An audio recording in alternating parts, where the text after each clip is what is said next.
So, and also, the sound is okay, so everyone can hear the sound from our end. And yes, please confirm if anyone doesn't. Okay. Maybe works in another way.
No, queria pensou di cosa comunque posso dizer. O que acontece é que aparece uma máquina e não dizer de novo.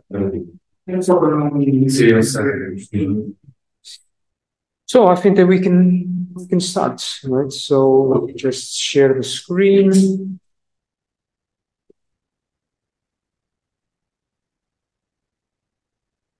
Everyone can see the presentation, right? Okay. So before starting the session, I would just like to thank everyone for coming to the seminar. I'll first introduce Hubert. Hubert Heinelt is a professor of political science, public administration, and urban research at the Technical University in Darmstadt in Germany, and he has been so since 1997. His research interests focus on public policy in multi-systems, specifically from the local level to the EU level. Among other things, he has been a member of the Executive Committee of the European Urban Research Association from 1998 to 2015, and the president of this organization from 2010 to 2013. In between 2005 and 2009, he was the dean of the Faculty of Social Sciences and History at the Technical University of Darmstadt. He has been formally retired since April 2018, but he remains active as ever. Beyond having a substantial role on the HOIREC project, which is the project that this seminar is based on, he is now working on a new research venture that seeks to look at the multi-level dynamics between regional and subnational administrative levels in the context of the illiberal turn in countries like Hungary, Poland, and Turkey. Throughout his career, his research output has been prolific. Just recently, in 2019, he authored and published a book with Routledge titled Challenges to Political Decision Making, dealing with information overload, ignorance, and contempt of knowledge. In this publication, he explores how individuals create meaning through communication and the factors that influence their collective political decisions. The book delves into why some people perceive certain information as meaningful, while others dismiss it as nonsense or fake news. The book adopts an interpretive political science perspective on knowledge, emphasizing its role in collecting and integrating data to shape understandings. Instead of focusing solely on public policy and learning concepts, the book investigates how community mechanisms shape the selection and integration of knowledge claims in the context of political decision making. Additionally, he has also edited a simple on participatory governance, and last year he co-edited the book Perspectives on Local Governance Across Europe, Insights on Local State Society Relationships. And I think I got the introduction out of the way, and I'll give the floor to Hubert.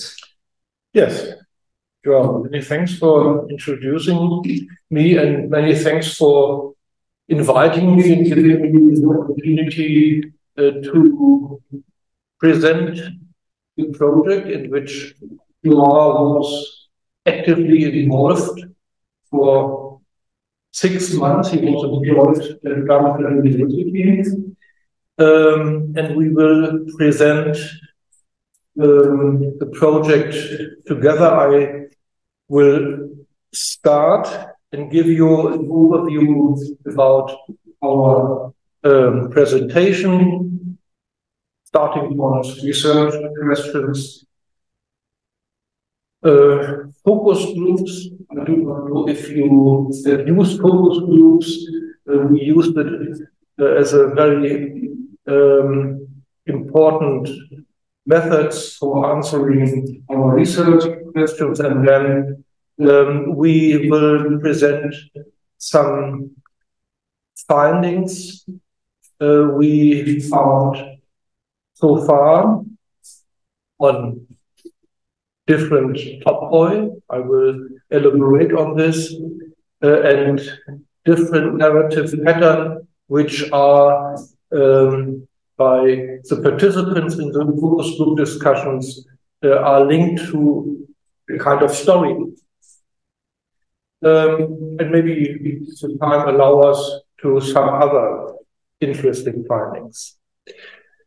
This is the current team, the so-called principal investigator, and now we only have Inga from Lithuania as a junior researcher, but in between, we will come back to this point. We had hired young researchers from all the countries in which we conducted this focus group discussion. Well, when we read the announcement of the call for application of this program, namely on social and political cohesion, which was published by the federal government of Germany, we say, well, we have a lot of results, statistics from opinions about the notion of solidarity, reciprocity, and fairness, or what Europeans understand of this. But as we know, in opinion polls, the respondents can only say yes and no. This may arrive at a little narrow perspective. We want to dig deeper. We want to explore the meaning of solidarity, reciprocity, fairness, and the reason behind saying yes or no, which is not possible in opinions. On the issues, on the key terms, there are results of analysis, for example, of parliamentary debates. But these are the reasoning of politicians and not of ordinary people. So we admitted we have a lot of material results from opinion polls. There are very interesting analysis of parliamentary speeches about solidarity, reciprocity, fairness, cohesion. But how to get a deeper understanding why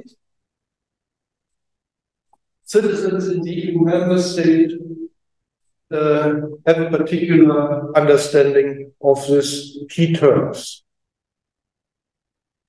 And to uncover what European means by solidarity, reciprocity, and fairness, we conducted focus group discussions And we assumed that in this focus group discussions, narratives were or could be detected. Stories that participants are telling others to convince others from their understanding of the meaning of these key terms, or we could detect in focus group discussions controversial meanings.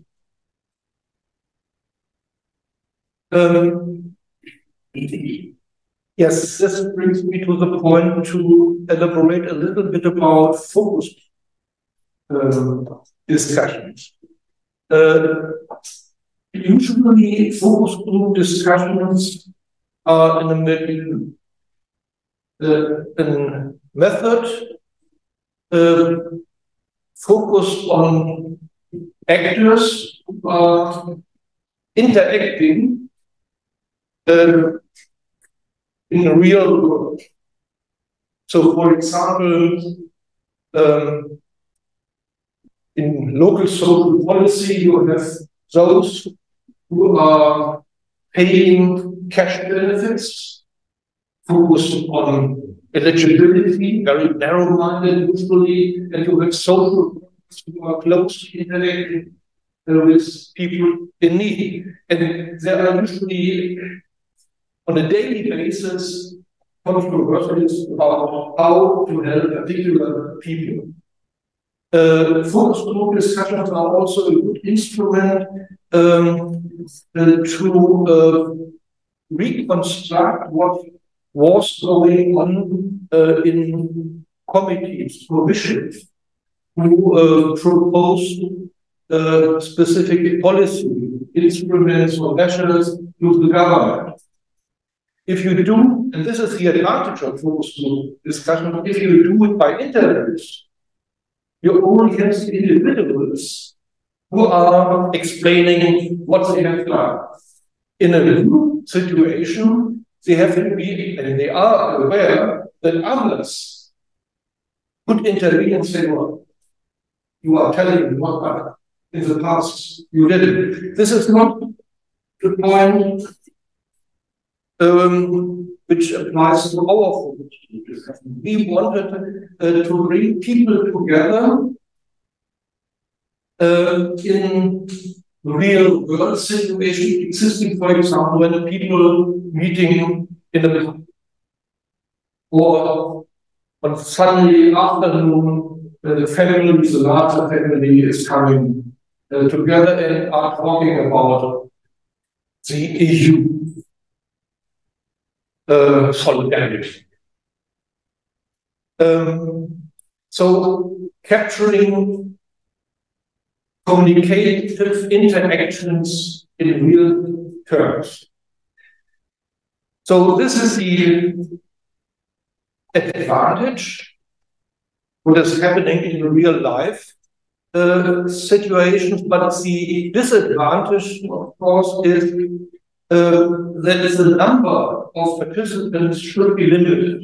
In the literature about this method, not more than 8 people, because if the group is bigger, the danger is bigger that 1 or 2 persons are dominating the communicative interaction. The smaller the group are, the more people who are usually not so active in communications have also a chance to get involved. And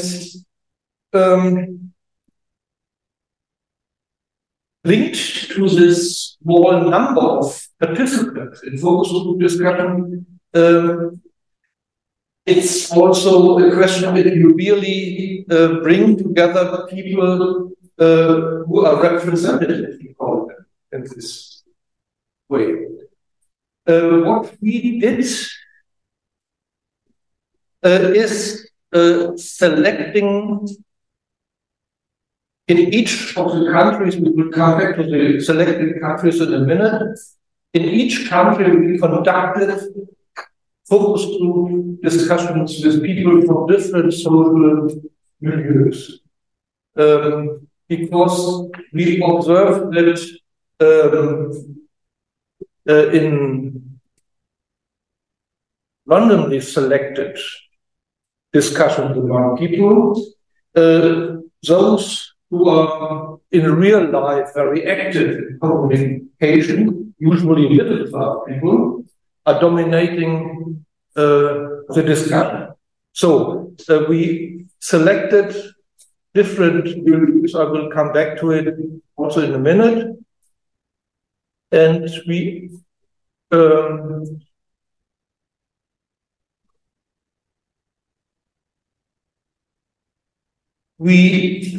choose this three groups of people, which were also identified as having slightly different opinions on European integration, looking at opinion polls. On the one hand, we have high-skilled, higher-paid persons.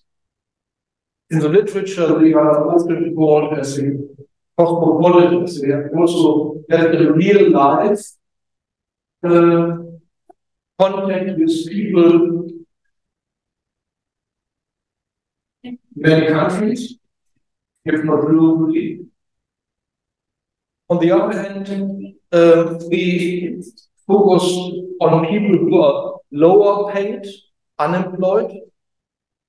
In the literature, they are called the communitarians because they are afraid about globalization, Europeanization, and they were looking for getting shelter in smaller communities. At the end, the nation, back to the nations, they should protect them from the challenges deriving from this trend of globalization, Europeanization. And certainly, we choose young adults, not older than 25 years, because in most of the selected countries, this group of people have never experienced the European Community or European Union Lisbon, which older ones have experienced, or they are used to have a common currency. I have to add, we selected only, now I'm coming to the countries, we only selected EU member states who are also in the Eurozone. Why? Because we had, of course, this Euro crisis in 2008 and the years after. So, from these members of the Eurozone, we selected 3 countries who are the usual net payers: Finland, Germany, and the Netherlands, and 3 countries which are net beneficiaries: Greece, Spain, and Portugal, and 3 countries which we thought they could be interesting cases because now they are receiving support, but they are on a good track to become in the near future net payers, namely 2 Baltic states, Latvia and Lithuania, and the Slovak Republic. So, in total, we conducted 27 focus group discussions, 3 in this 9 countries.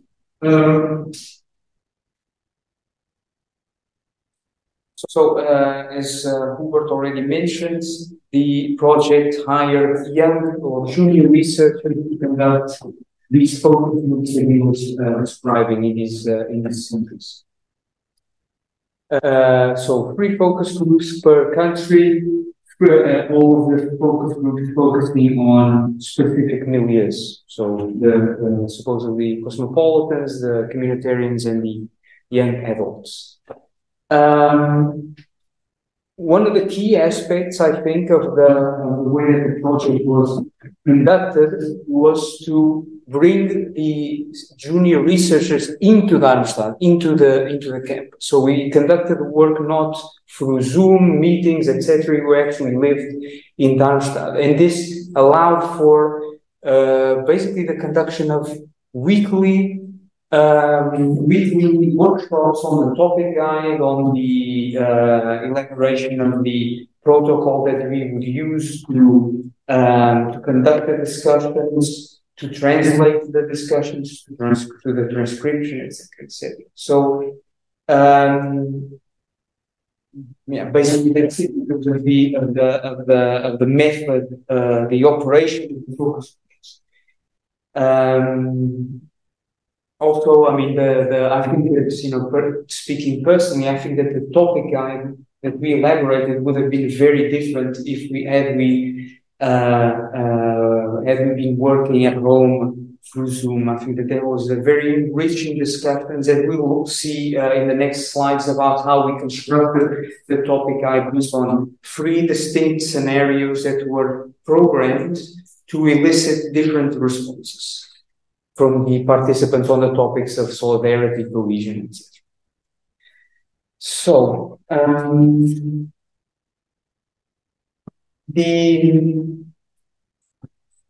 one of the key aspects that we had to conduct was the recruitment of the participants, because it was already mentioned, it was not a random selection of participants. You could rely on a pre-established panel of predisposed citizens that were already sort of used to social research, etc. So we had to create a kind of protocol, even if it was a bit informal, on how we were going to recruit these people. And it was agreed in the project that we were going to use as much as possible networks of people that we have easy contact with. So alumni networks in our home universities, for instance, or clubs that we were a part of. One of the descriptions about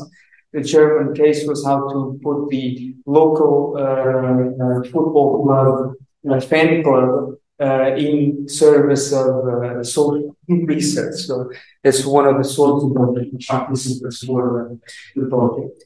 For the Portuguese case specifically, I was tasked with the recruitment of the participants, and we relied basically on social media networks. At the time, this was in 2001, there were a lot of mutual aid Facebook groups, people that were sort of in lockdown, so I used those to recruit people. I also recruited people through the university, basically, employed people at the university as well as students, and also word of mouth with people that I knew. And basically, this was how we constructed the focus group participants.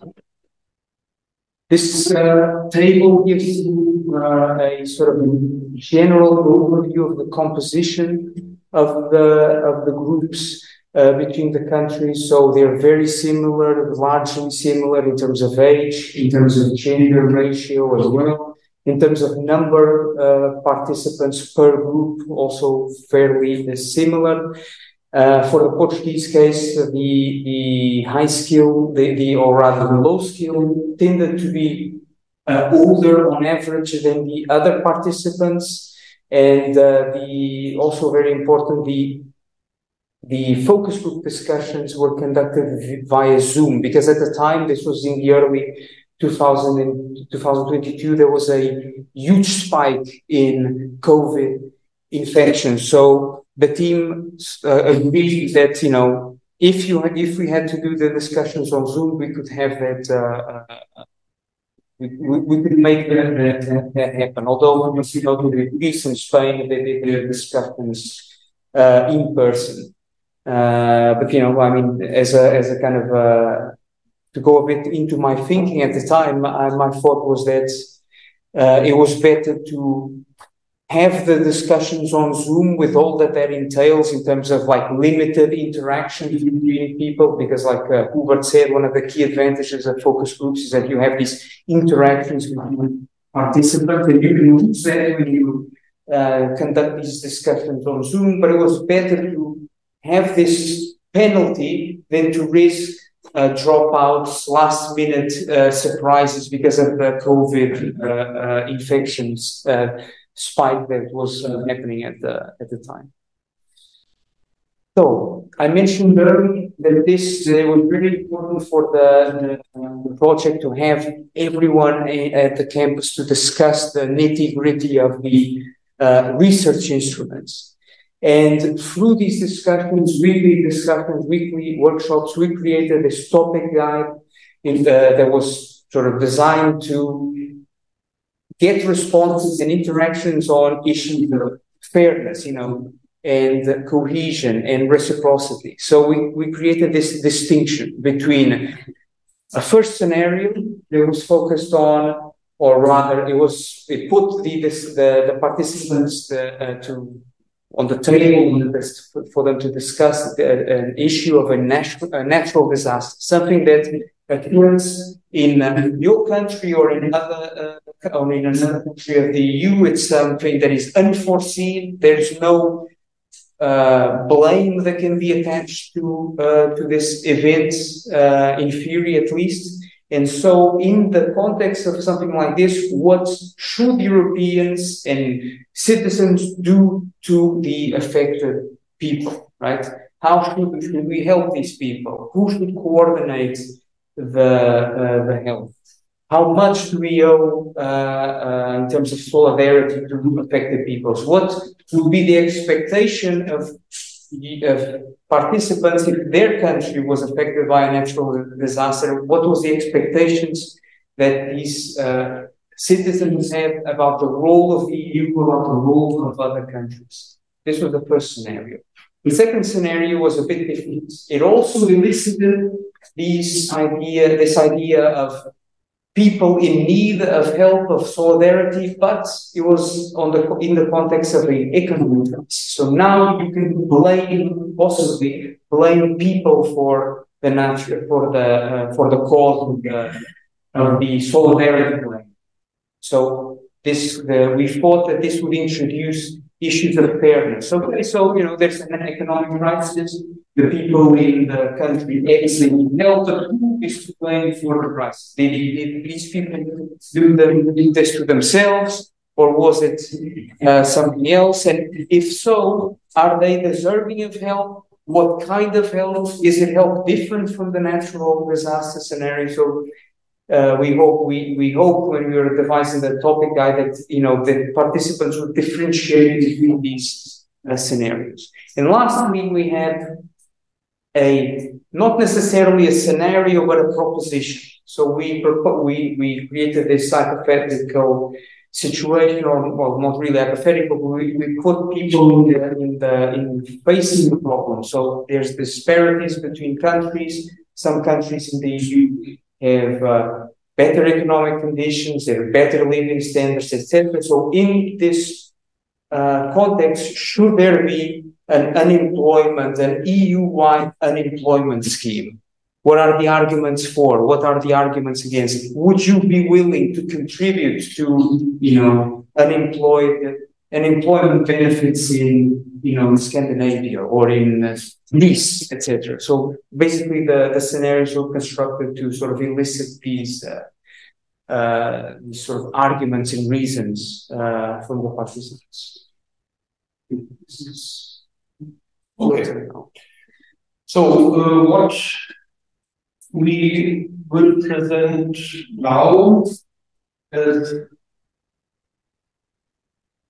provisional results are based on the reading of the translated and interpreted transcript of the focus group discussions, the exchange of ideas among the project partners and still ongoing systematic qualitative analysis of the corpus based on this transcribed focus group discussion.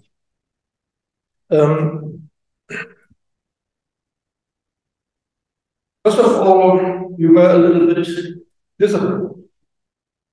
Our hope was, as I mentioned briefly at the beginning, that we could reconstruct whole narratives. Are you familiar with discussions about narratives? In particular, for example, the narrative policy framework beginning developed by US American colleagues, but now, for example, also Claudio Radaelli joined it and put it forward. So, in the debate about narratives, the expectations are in a way quite high. That specific candidates, kind of actors are mentioned, named. That here, that's a plot can be reconstructed. We will show that there are some plots we detected, but they are not so clearly elaborated as it is possible when you have, let's say, a richer empirical basis. We only have this transcripts of 27 focus group discussions. In the previous project, Björn Egner and I, we reconstructed local narrative about local innovation, and we could rely not only on interviews, speeches in municipal council, policy documents. So we had a larger corpus. Here the corpus was limited. We were not aware of this weakness we have to admit. Nevertheless, as we can show and will show, we have particularly in the countries covered the opportunity to reconstruct what is usually called a storyline. A causal link of arguments, which is prevailing in a country or only in specific milieus. This three focus groups. So it's full-fledged narrative, but a clear kind of this is different because this is the case. The following is a result.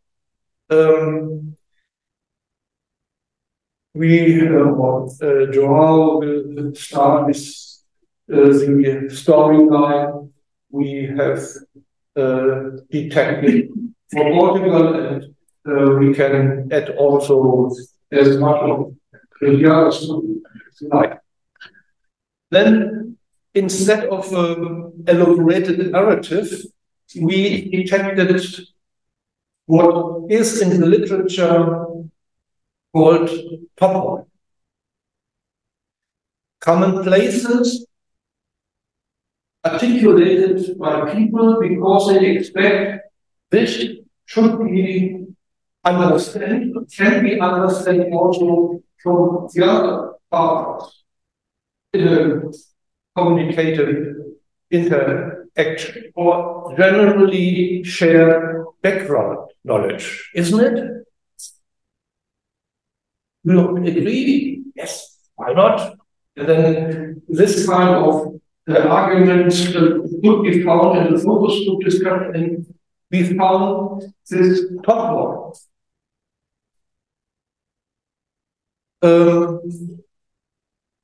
The top boy and also the storylines clearly could be identified when people discussed solidarity and or reciprocity. The participant clearly understood the main difference between solidarity and reciprocity. Solidarity is assistance, support, help without the expectation of a reward and without reflecting on reasons of the needed help. This was clearly the case in the discussion about one of the scenarios, namely the natural disaster. Here, this notion of solidarity was very clearly expressed, and the top point was solidarity in such a case is a humanitarian responsibility. And interestingly or not, this was expressed also as something which applies beyond the borders of the European Union. It applies, for example, to an earthquake happening in the Near East or North Africa, or flooding. In the scenario, we presented the participants this kind of meaning of solidarity was clear. Solidarity is a humanitarian responsibility.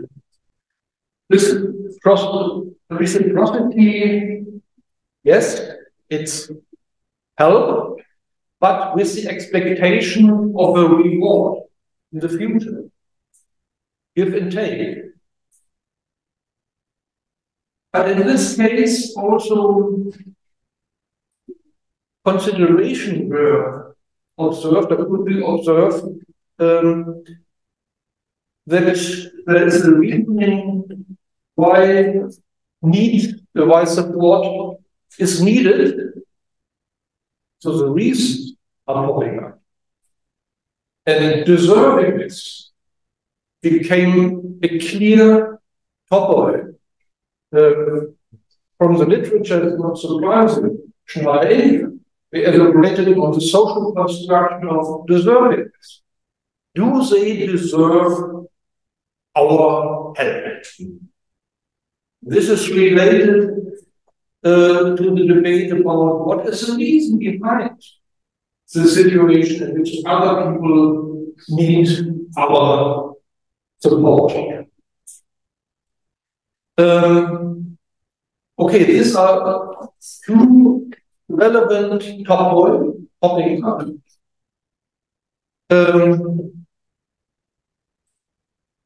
Humanitarian responsibility, deservingness, and the topos of deservingness leads us to a conception of solidarity clearly outlined by Sally Scholz. She distinguished different forms of solidarity. She called social solidarity what we found as a kind of solidarity related to consideration of a humanitarian responsibility.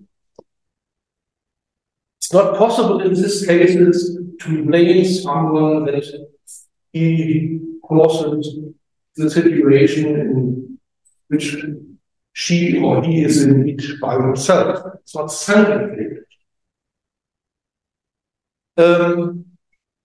But solidarity finds its end when questions are raised with worthiness, blaming for hardship,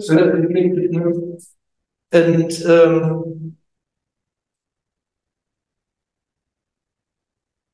I will. Oh yes, let's go through the next slides where we found or will present different forms of blaming.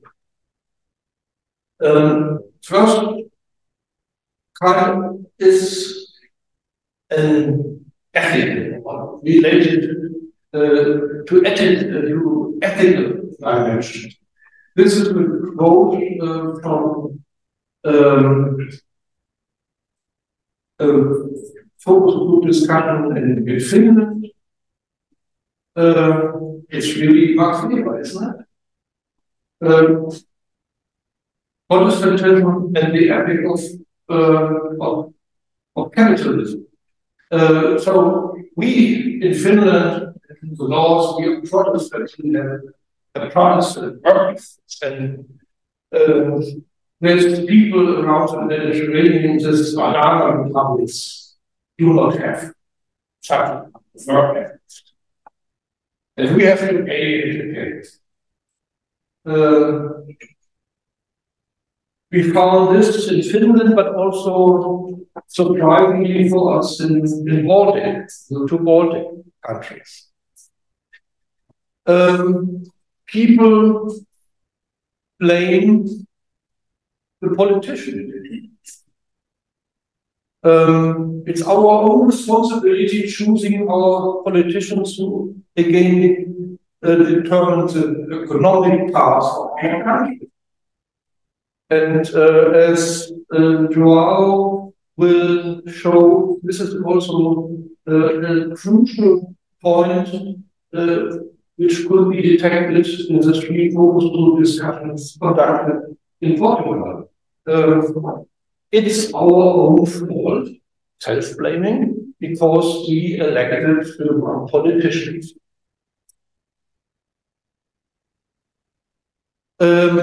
Or the government, the EU, other member states are blamed. This is a part of the focus group discussion. FG2 is the lowest scale.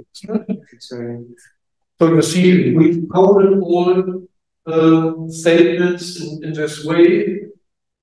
As is Spain, there's a kind of focus group, and then female number 4. So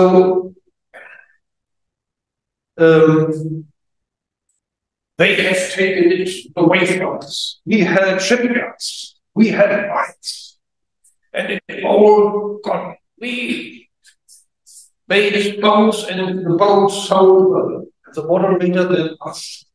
When you say this, the government, the European Union. So it's at the end again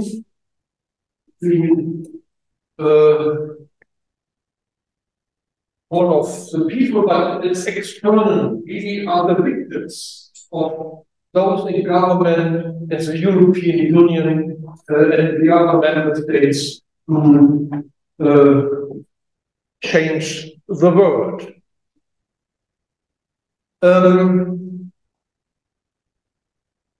I think I have already this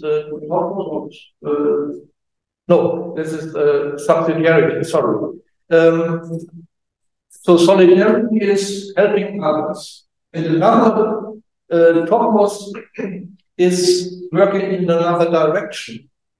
We should not ask others to help. We should, as far as possible, do it ourselves. And in some countries, there is a conviction, yes, we can. And in others, no, we need help.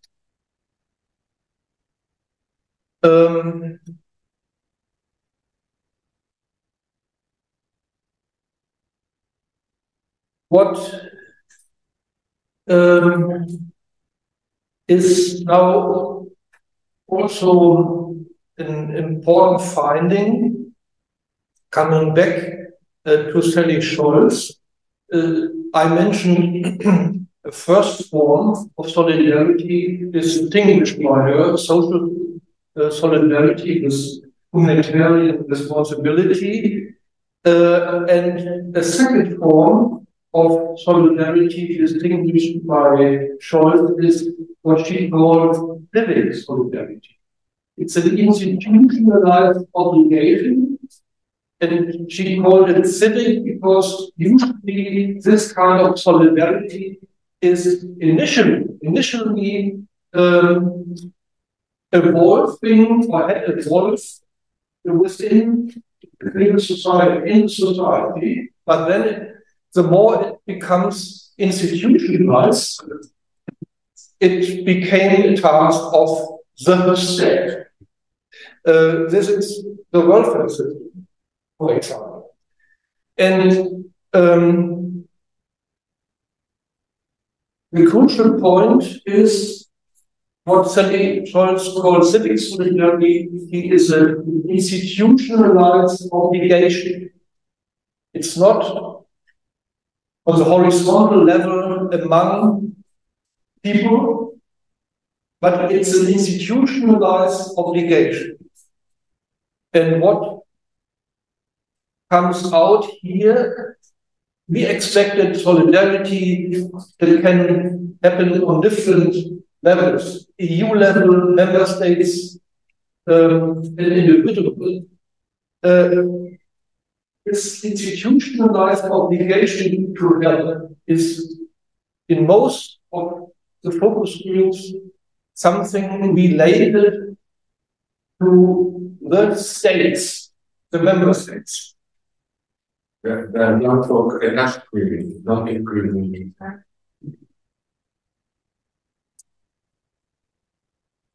So it's very interesting finding. Solidarity understood by EU citizens is still mainly a thing between member states. And at the end, maybe the EU should coordinate or have collected funding from the member state and then expanding this funding among the member states. The cohesion policy. But the cohesion policy only vaguely understood by the participants, even by the highest groups. They have no clear idea what cohesion policy is really about. But there is some funding collected from the members and redistributed. But again, this is an institutionalized obligation, but mainly an obligation related to the member states. And the citizens, the participants in the focus group discussion argue, well, we are taxpayers. And our government is taking the taxpayers' money and bringing it, transferring it to Brussels, and then it's redistributed or distributed. Okay, that's for general insight. The crucial top point. Unexpectedly, reserving this issue is an important finding. And then the distinction between social and what Sally Scholz called civic solidarity is important. And humanitarian responsibility or obligation and the institutionalized responsibility. So these are now storylines detected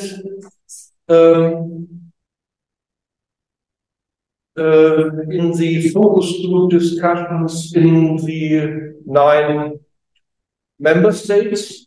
And I think, João, you should you are the expert in Portugal, and we had to convince João to label it the father of narrative.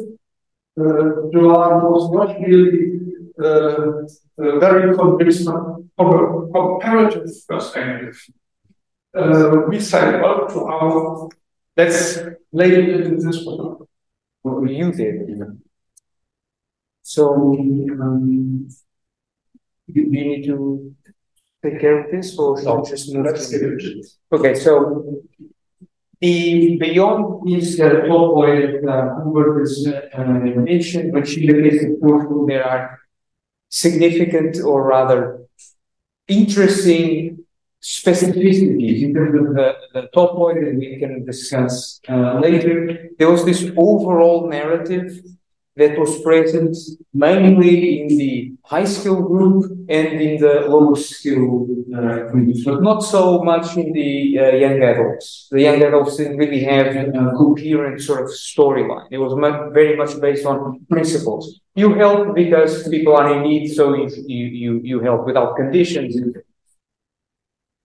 But going back to the commonalities between the high skill and the low skill group, there was this narrative, this plot, this storyline that Hubert labeled the father narrative, and it makes sense to label it as such. And it was mostly the general outline was something like this, whether expressed or agreed upon. It was, we were a great nation in the past. We had colonies, we discovered the world, etc. And then we, with the revolution, we left that behind us and we turned towards Europe, which is actually a kind of a commonly accepted understanding of how Portugal, the relationship between Portugal and the EU, which is this, Costa Pinto has said in I think more than 20 years ago, this passage from Africa to Europe. So this was very present in the discussions, especially the high school discussion. So we left this great sort of empire behind it because reasons, whatever, and now we have to turn again towards Europe because we have no other alternative. It was Europe or nothing. This turn towards Europe brought great development, structural funds, access to structural funds. One of the big sort of topics was how structural funds have enabled Portugal to sort of jump ahead in development. And there was also a lot of sort of moralistic discussions about the structural funds and how structural funds were used, which we'll cover. So, with the passage towards Europe, there was this access to structural funds. Once again, this very sort of instrumentalist attitude towards European integration. But these funds were misused. They were sucked up by corruption or by mismanagement or by incompetence. We've lost the opportunity. This is something that if we have time, if we focus on other narratives that are similar sort of storylines, but they diverge. While in other countries we have these opportunities, we will use them to develop. In Portugal we had our chance and we lost it. It's lost forever now. We bungled it up. We can't go back because of incompetence, corruption, etc. So there was this element of self-blaming. We could have done it, but we destroyed our chance. And now, either through, like I said, mismanagement or because we elected the wrong people, there were various reasons. But now nothing can be done. We're stuck in this position. Europe continues to warn us, but we ignore Europe. We keep making the same mistakes. So this very sort of fatalistic storyline. And this was, like I said, prevalent in the discussion. Even in people that were sort of high skill but younger, they would reluctantly concur with this sort of general story. Like I said earlier, there were other sort of major topoi that fit into the narrative but are, sort of interesting findings that are worth mentioning. So once again, beyond this narrative, there was a big sort of focus on disparities between countries. A lot of participants in Europe, in the Portuguese case, would mention this. How can we help other countries if we are so poor and misfortunate? We can't do anything. I mean, maybe we can find some other way of helping those people. We can take people in, we can welcome people, we can offer expertise, but, we are poor, so we can't. The contributions of each country need to be made according to the country. So this was a major idea. There was also this tension in the sense of confusion between the topoi of solidarity and the topoi of subsidiarity. While in some countries it was very clear subsidiarity. So in the north, in the Baltics, and in Finland, there was this very clear idea of, we should help ourselves first, and only in desperate times should we rely on Europe. And in Portugal, the story was a bit more confusing. Sometimes participants would rely on arguments and reasons of subsidiarity, for instance, in the unemployment scheme, that was very unclear, but on others there was this claims of solidarity. They were very prominent. Another issue, which is obviously related to the overarching narrative, was this sort of bad student, good student dynamic. So, we make mistakes and now we deserve, what happens to us. So that was also very interesting. And finally, going back on this issue of civic solidarity versus solidarity in civic solidarity, many participants reinforce this idea that, yes, there should be structural funds, there should be support for countries in need, but this distribution of funds needs to be very well managed. It needs to be, there needs to be clear agreements and conditionalities and rules that govern the distribution of these funds. This was also very clear in the Portuguese case, usually related to the father narrative. So we in the past, we mismanaged the funds, so it has to be sure that this doesn't happen again. So we need very clear, strict rules on how to use the funds.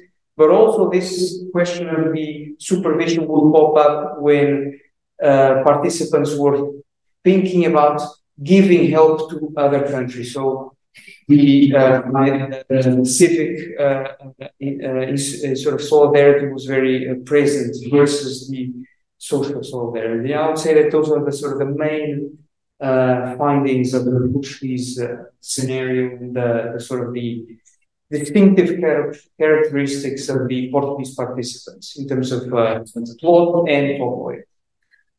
Yes, conditionality. We did not expect that the conditionality was accepted in Greece, for example.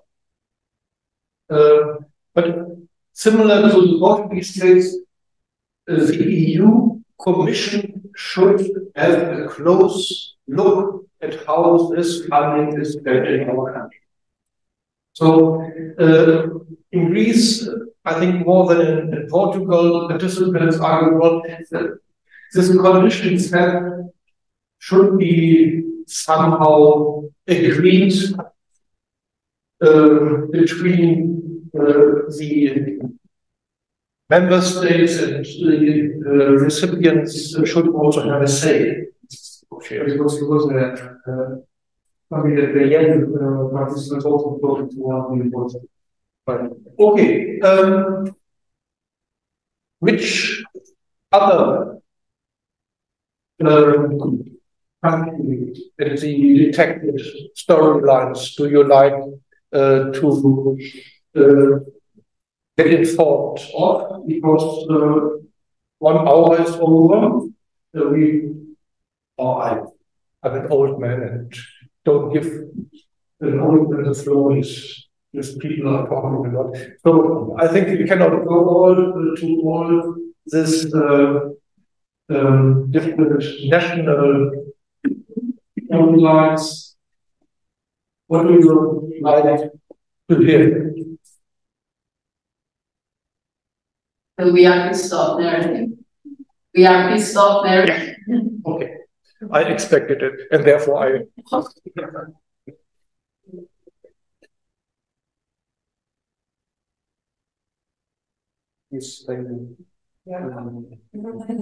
This is fitting. So, the line of reasoning is the following. We have had it a lot. We are still willing to achieve economic, in particular social cohesion, because this is the basis of political cohesion. This was really like a quotation from the treaty of the European Union. But then we should consider who is still deserving help and who is properly using the funding. In this respect, as I mentioned, the Protestant ethic is or was popping up, and it ends with the slogan "Enough is enough" at some point, and even there were statements like, "If necessary, let's think. It's better that Greece is dropping out than the whole European Union is getting into problems. Enough is enough." And finally, there was a debate of how to use the EU budget, or for modern policies, Green Deal, research and development policy, the framework program for traditional policy, common agricultural policy, it's a cohesion policy in general. There was a lot of talk about pissing. They've pissed us in the eyes, the Greeks, by presenting statistics which were manipulated. And that was the reason why they get into the Eurozone. Enough is enough. This was clearly a very, well, the opposite to the fatherland. Where is the German? Maybe we can. Yes, very instrumental. Huge export market to the EU overrides the net payer status many times over. And very telling for me, you don't let a customer go bankrupt if he can contribute to lay golden eggs in the future. So this full-fledged narrative by a line of reasoning about the issues we were interested in. These are, of course, not what Penny Schwartz would call social solidarity. It's very instrumental, it is institutionalized. Okay, there are ideas of, well, it's also a positive sum game for us in the future. Okay, I think we can end our presentation. Unless anyone wants another one. If not, then yeah, that's brilliant. Yeah, to end it. To end it, or to have another narrative? Yes. Another interesting, maybe in Netherlands? Yes. Yeah. I think we are also able to pronounce it correctly. Klein Kickerländchen, small frog country. As that was also, or is a good example why it was so important to have someone in our team from the Netherlands to understand this is a matter. So on the one hand, we are small firms. Don't demand too much from us. We should not be always the best boy in class. But on the other hand, this the metaphor also means you should be well aware about the cold-blooded nature of the Dutch people. We are frogs. And we are not stupid.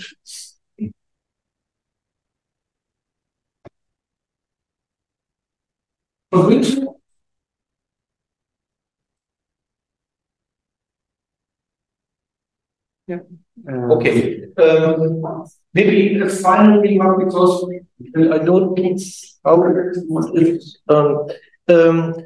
a final remark on the European-wide unemployment scheme. It was really publicly articulated during the COVID-19 crisis and the growing unemployment during this time. But in no country and in none of the focus group discussions, this idea was really supported. In most countries of the North, including the Baltic state, solidarity. For example, this is first of all something which we should do. And in Greece, Spain, and Portugal, the argument was more pragmatic. How should such a benefit scheme should be organized? Should we all get the same? How much should we contribute? And also there was this country. There was favorable attitude toward conditionality. And the Commission was also argued this will end up in a new bureaucratic monster located in Brussels. What was something we haven't really expected, this rejection of this kind of solidarity in an institutionalized form. Yes.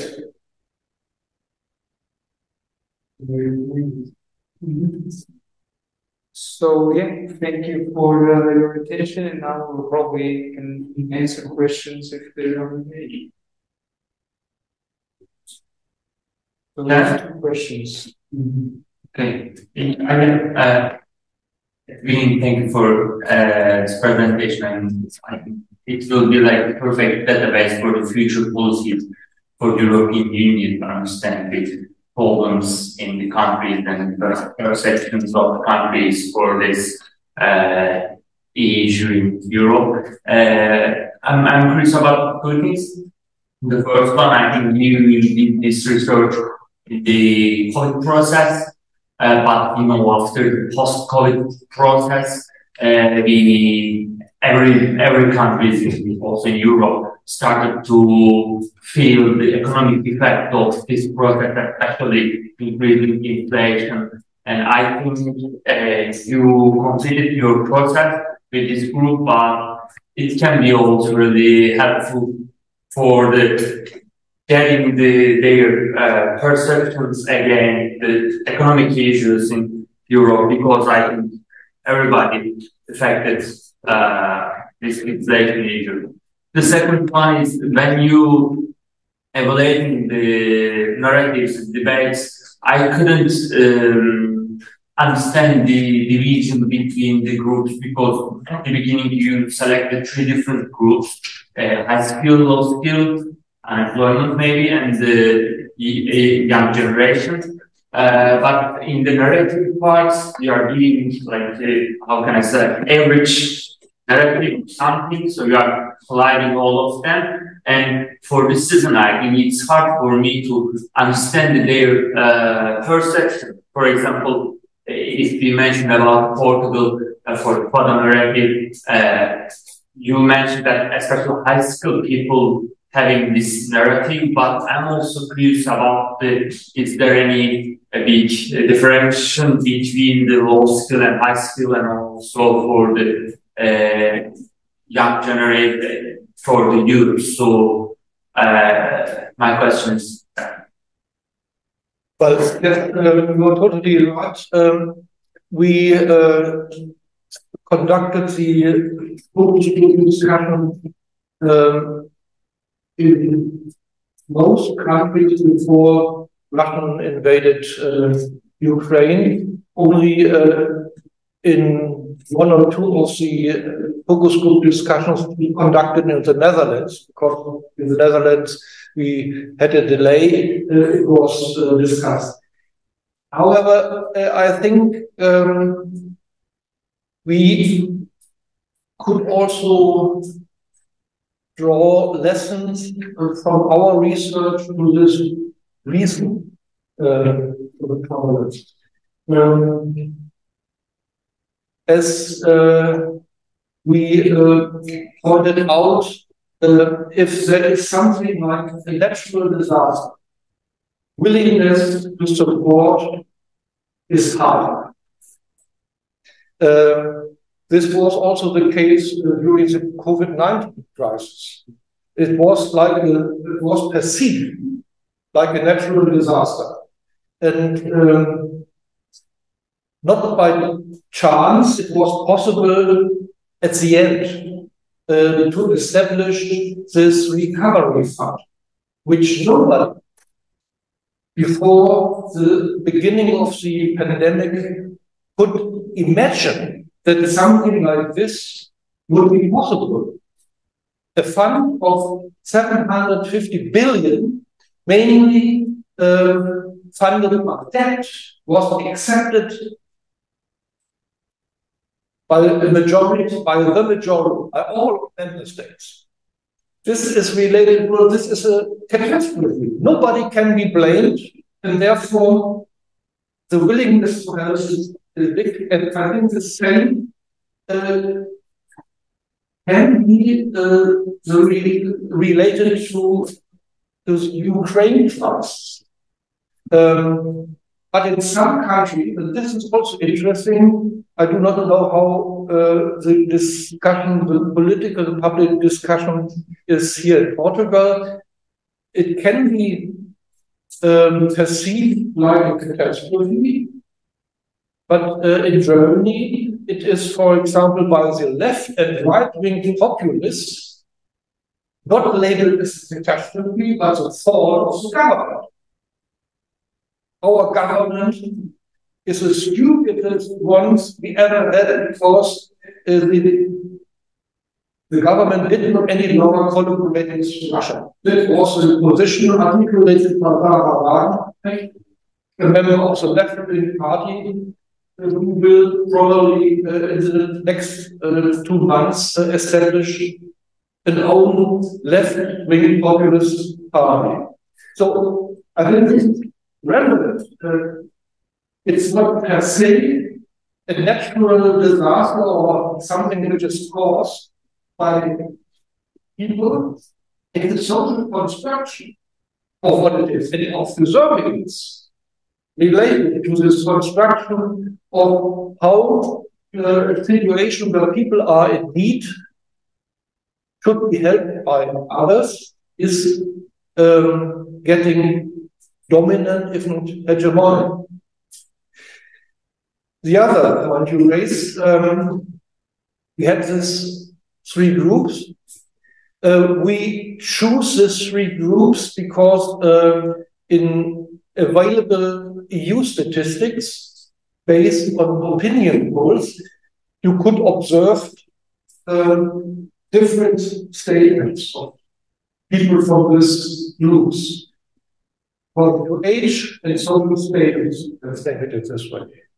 And this was considered by us when we chooses to include also to reflect the statements in the focus group discussion on this general information we get from opinion groups.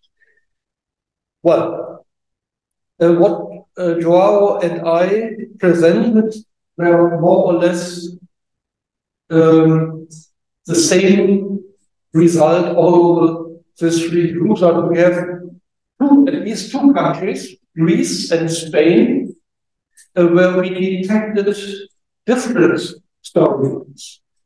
We call it the "we can do" narrative or storyline. Simply let's kick off out the corrupt and incompetent elite. This was more the opinion or the statements of the high-paid, high-skilled group, and we can't. We never will be able to take advantage of the European market integration or its capitalism. This is more the opinion articulated in most countries in the group of the lower skilled participants. But in the other countries, there were not such clear differences. Just to talk about the Portuguese case, like I said, the narrative that I presented was very much a feature of the high skill and the low skill group, so which probably indicates some sort of generational effects. The young people, for instance, they had no particular narrative. It was very much, should we help? Yes, we could help. Conditionalities, yes, but but there was no kind of overarching thematic sort of unity in the reasoning. There was very much a statements of principle, and there was I don't know if there was other instances like that in other countries, but so there was differences. There were differences between cohorts, but they were not that significant. And do you have an explanation for what made difference Spain and Greece? Why? I think this is not in scope of the project, but I'm also curious about the reason why in these countries the low skill and high skill are different from each other, maybe like political view or something. But I don't know which you mentioned in the selecting in the focus group, you are especially select people not related with any political party or debate, but I'm also curious for example, in Greece and in Spain, also leftist parties also have a power politics, and I'm not sure, but I think they are criticizing the issues in the EU. So I don't know, but I don't know. Do you have any theories about that? Yes.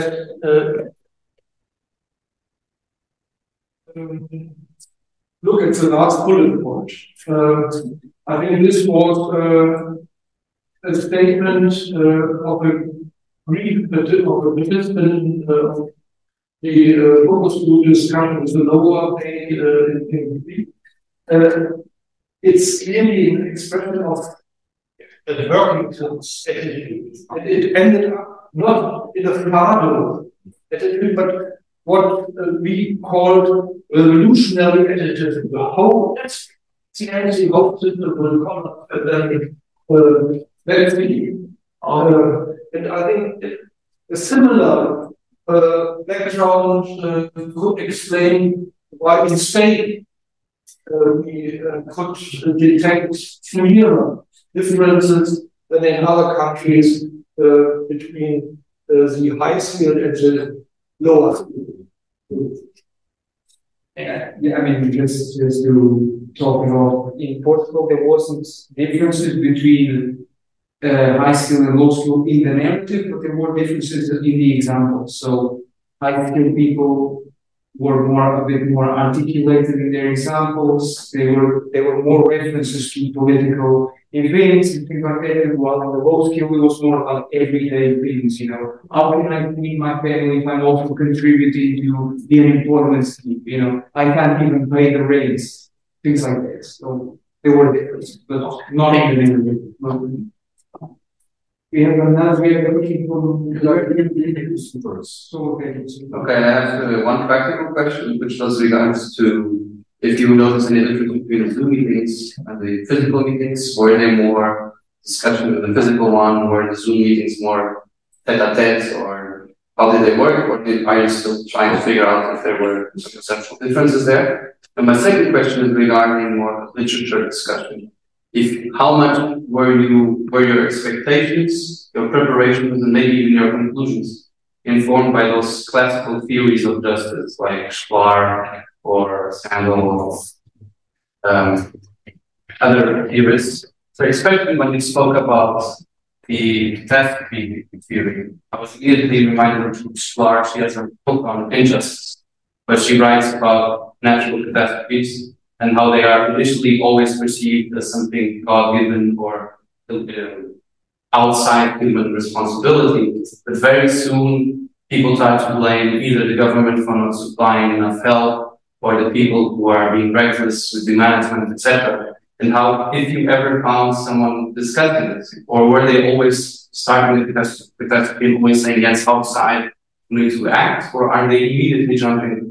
That also the question about operationalize the help for such thoughts.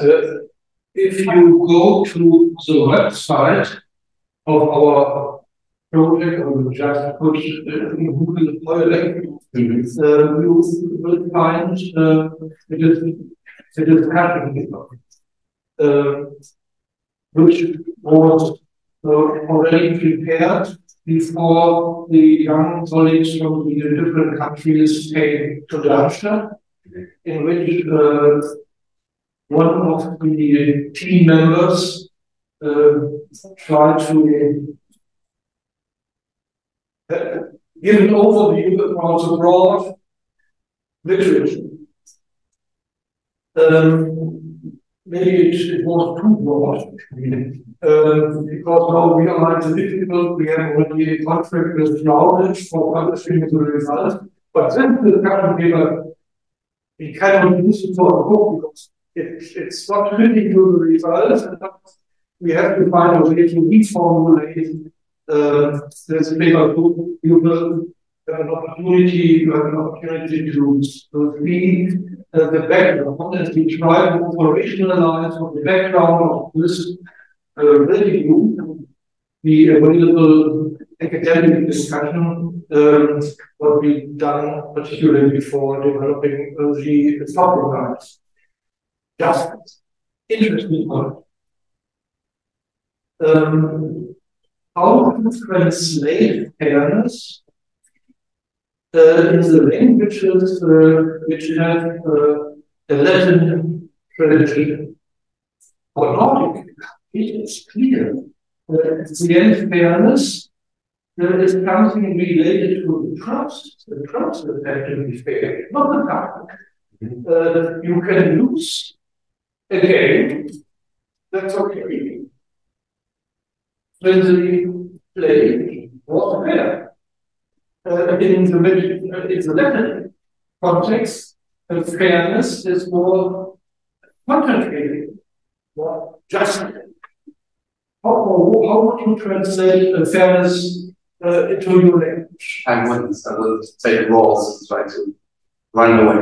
So therefore, again, a good example why it was absolutely necessary to have the international team to contextualize the discussion, the topic line, the communication in the countries, and again, it was not only a process of the translation, it was a hard issue of interpretation.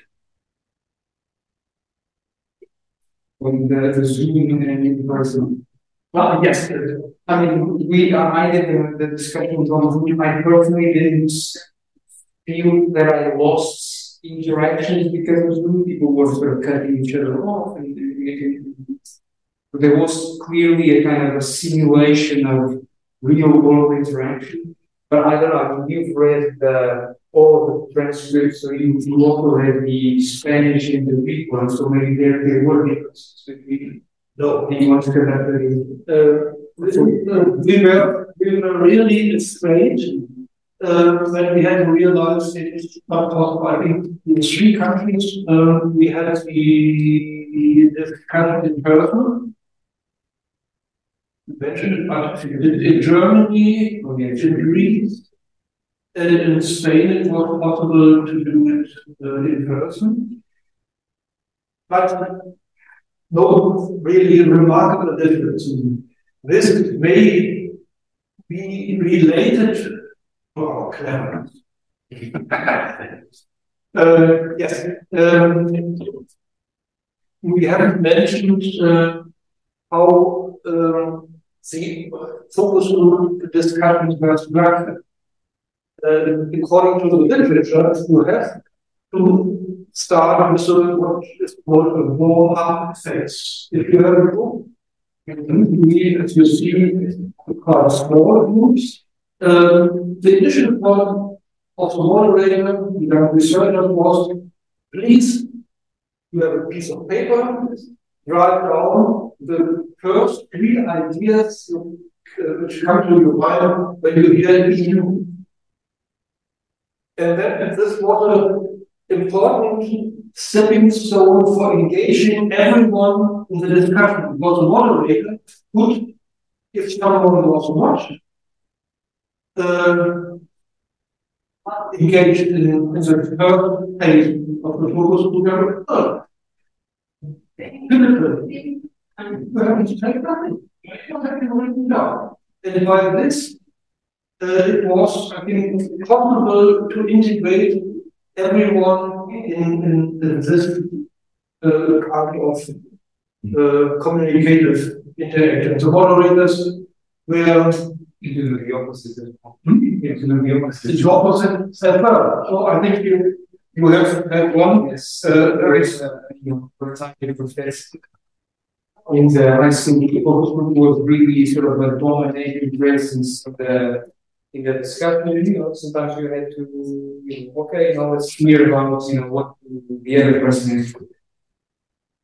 But like I said, this was happening in the video conference, so there was, the simulation worked out okay. There was real. It was congruent with what you expect from a real. So I don't think there is anything that was. Or another example, we agreed that the moderators, the young colleague, really had to pay attention to the engagement of people.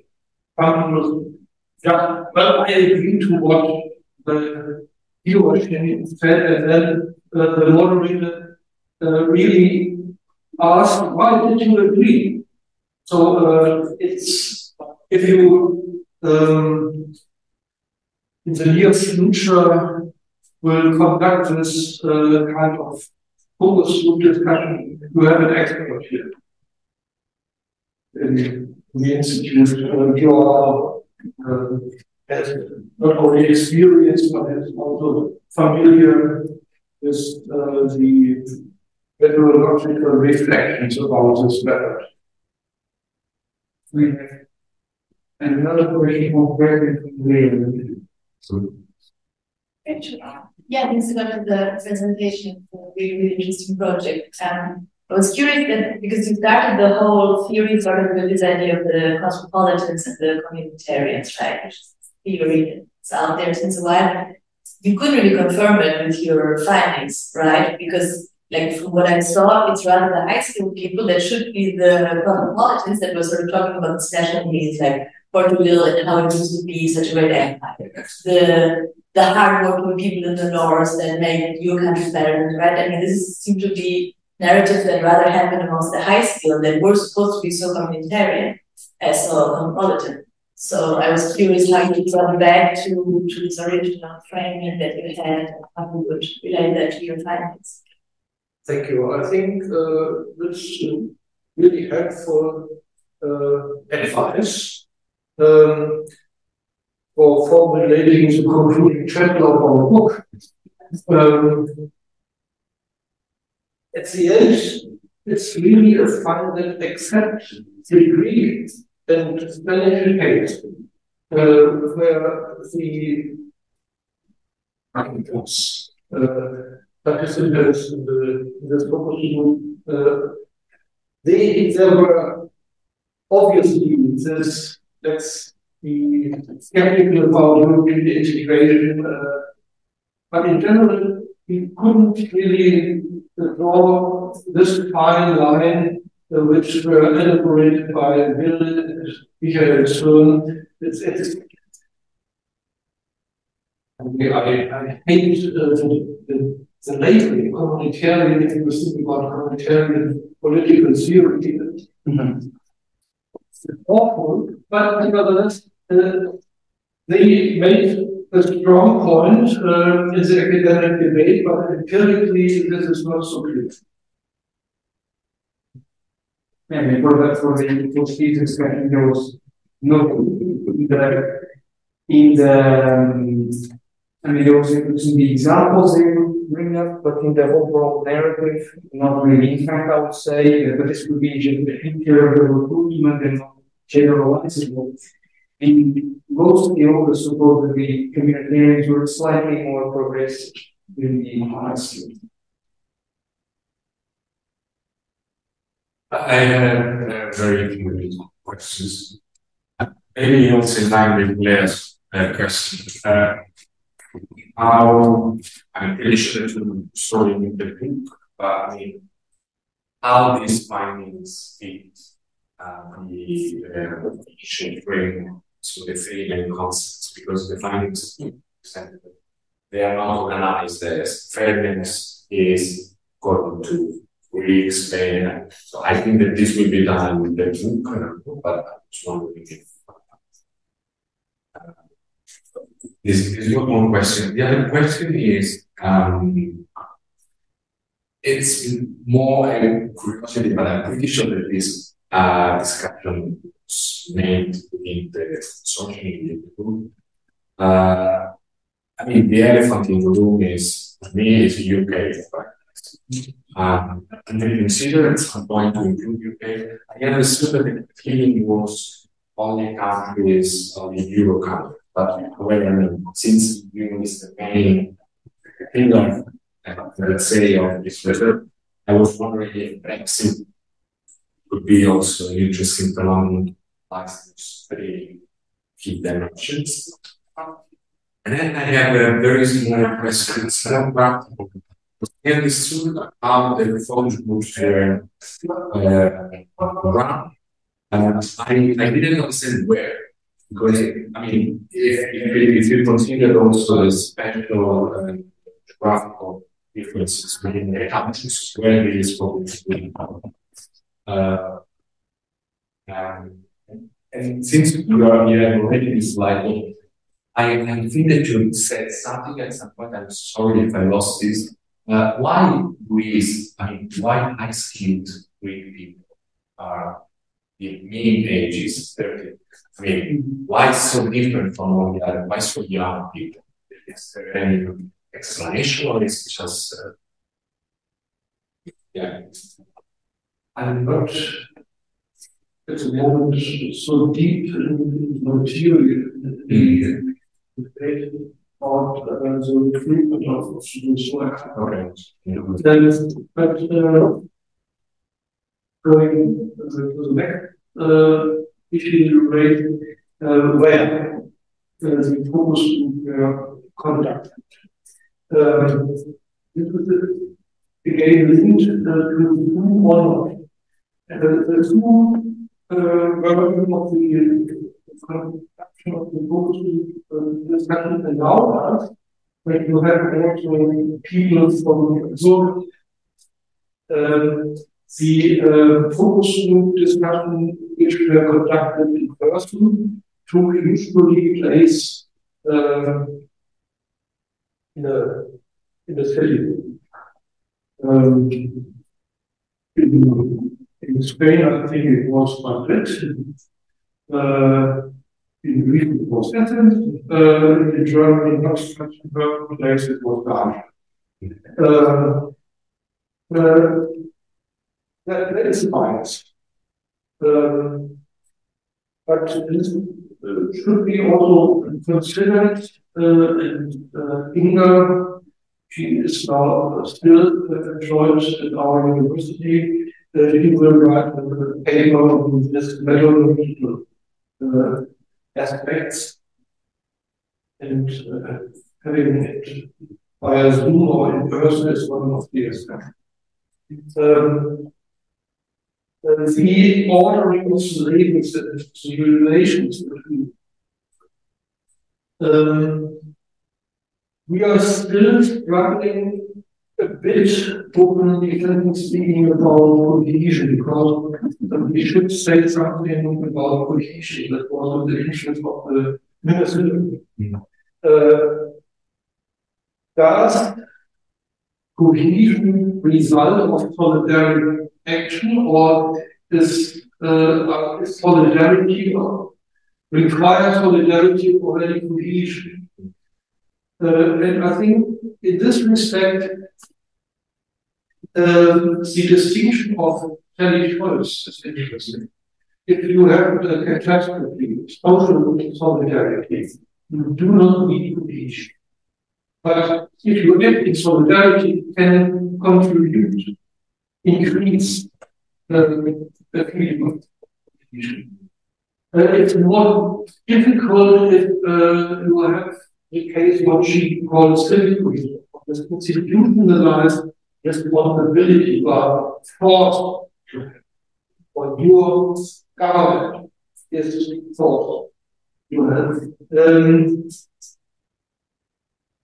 In this case, it's only clear that the experience of having got support from others can increase cohesion. But cohesion is also not required per se, because it's institutionalized. You can do what you work. That is the treaty, and there's a cohesion policy, and there's an anonymous agreement of the government of the member states to establish a recovery fund to have to get. The keywords, concept of reciprocity and fairness are at the end with service reciprocity. What we found out is that the expectation of reciprocity is not so relevant for the civility objectivity. The Finns, the Dutch, and the Germans do not expect that they will get help from Portugal. As the Portuguese, as João mentioned, Portuguese participants in the discussion, that's a clear and understanding they will never pay to we are so weak for to give you a more nuance. It was very hard for participants in Portugal to even get me the frame of reference that they were the ones helping. So the topic I was very sort of personal. It's like there's one country that needs help. Would you help? Would as your government, should they help? Should they help? They always put themselves in the position that they were recipients. It's very hard to even imagine the other way.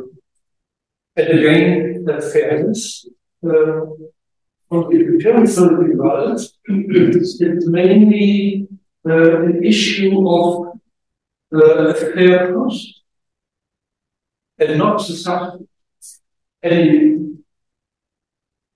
reflections on, yes, what is a just religious review? It's only vaguely, well, if funding is collected, the strength of the economy has to be considered, and this kind of reason we are put forward, and the effects, nothing in line with laws, for example, was ever mentioned. So you pay was UK or not? I think it was in the discussion with the government. We discussed, I don't remember the exact reason behind the removal, but we decided to go with a few words, not design for any economic growth. But I remember that there was discussion about Brexit. But maybe it's a fake memory. Well, I think it's the reason why we did not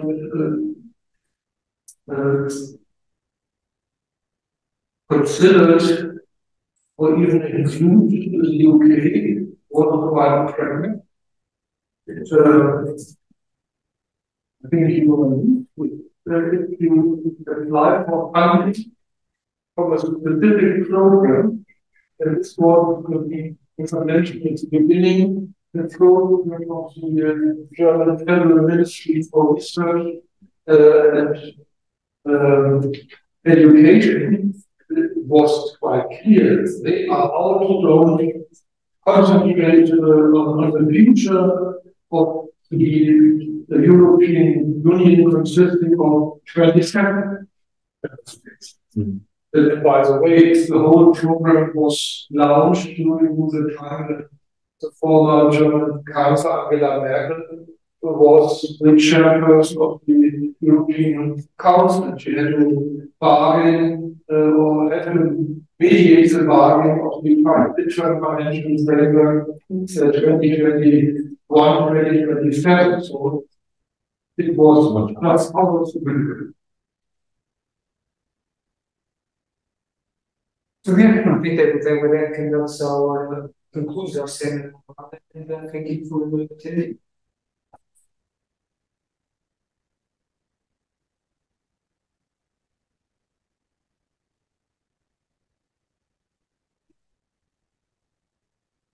So for the people I'm going to make the session and let's thank you for attending. I don't think that there was anyone. There was no question from the. So, well, see you. Yeah.